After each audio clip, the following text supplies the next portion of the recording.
guys, welcome back sa ating YouTube channel. Ito po si Dad's Vlog TV for today's video guys.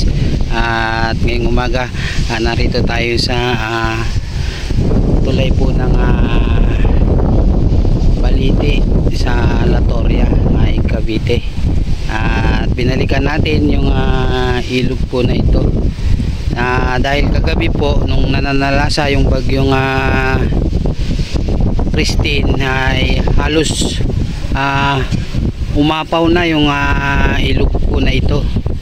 At kung inyong makikita yung dike na nasa magkabilang gilid niya ay halos pumantay po yung tubig dyan kagabi.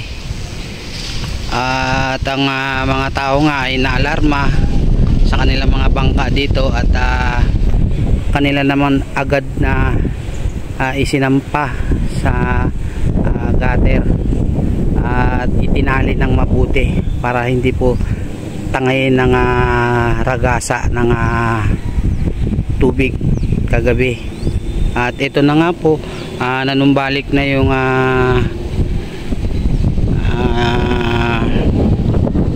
ilog sa kanyang normal na daloy ng tubig dito.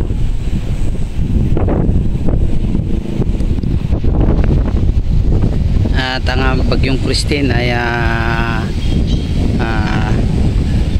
lumisan na po dito sa bayan ng Naik, Cavite.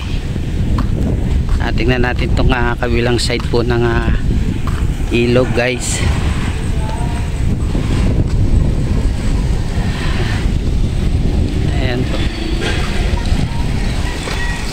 At yung iba ay naglilimas ng kanilang mga tubig sa loob ng bahay.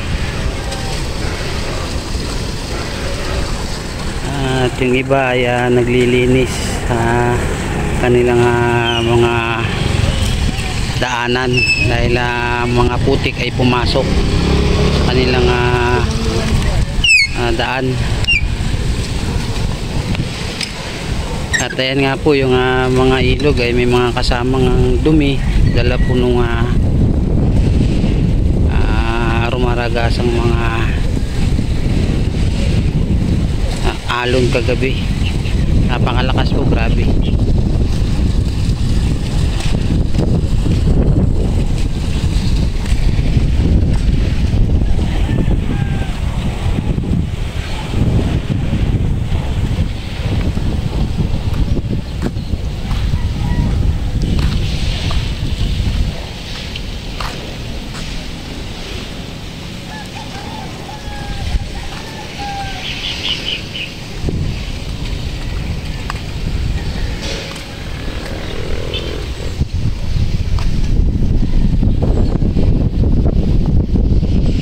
Hanggang dito na lang yung ating video itong update natin para sa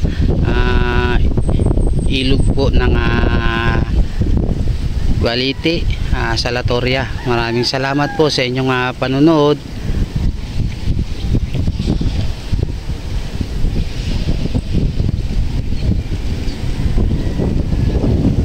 Hanggang sa muli po. God bless everyone.